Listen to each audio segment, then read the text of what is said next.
கடந்த ஆண்டு பல விஷயங்களை சாதிக்கலாம் என்று திட்டமிட்டு இருப்பீர்கள். ஆனால் அதை செய்யாமலே அந்த ஆண்டு முடிந்திருக்கும். அதேபோல் அடுத்த ஆண்டும் நடக்காமல் இருக்க, இந்த 5 எளிமையான வழிகள் உங்கள் கனவுகளை நிஜமாக்குவதற்கு இன்றைய தெளிவான முடிவுகளை எடுங்கள். வெற்றி என்றால் அதிர்ஷ்டம் அல்ல. அது முயற்சி, திட்டமிடுதல் மற்றும் கடின உழைப்பின் முடிவாகும். 1வது, தெளிவான இலக்கங்கள் அமைக்கவும். உங்கள் இலக்கத்தை மிகச் சரியாக கண்காணிக்க வேண்டும். ஒவ்வொரு நாளும் அந்த இலக்கத்தை நினைவில் கொண்டு வேலை செய்ய வேண்டும்.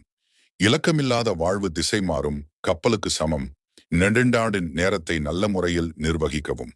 ஒவ்வொரு நாளும் உங்களுக்கான முக்கியமான பணிகளை செய்ய நேரத்தை ஒதுக்க வேண்டும். நேரத்தை சரியாக பயன்படுத்தினால் வெற்றி உங்கள் கையில்.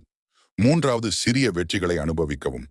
பெரிய இலக்கத்தை அடைய சிறிய அடிமுறைகளை கடந்து செல்ல வேண்டும். அதற்காக உங்கள் வெற்றிகளை பாராட்டுங்கள். 4வது, தொடர்ச்சியாக கற்றுக்கொள்ளவும். புதிய திறன்களை கற்றுக்கொள்வது 2025இல் உங்களின் முன்னேற்றத்திற்கு முக்கியமானது. உலகம் எப்போதும் மாறிக்கொண்டிருக்கிறது. நீங்கள் தக்கவாறு வளர வேண்டும். 5வது, தோல்வியை ஏற்றுக்கொண்டு முன்னேறுங்கள். தோல்வி ஒரு பாடம். அது உங்கள் வெற்றிக்கான அடித்தளமாக அமையும். தோல்வி என்பது அடுத்த வெற்றிக்கான மண்டபம். நம்பிக்கை மற்றும் கடுமையான உழைப்புதான் 2025இல் உங்கள் இலக்கங்களை அடைவதற்கான கீதங்கள். உங்கள் முயற்சிகள் உங்கள் கனவுகளை நிஜமாக்கும். உங்களை நம்புங்கள், உலகம் உங்கள் பின்னால் இருக்கும். நம்பிக்கையுடன் புதிய ஆண்டை தொடங்குங்கள். வெற்றி நிச்சயம் உங்களுடையது.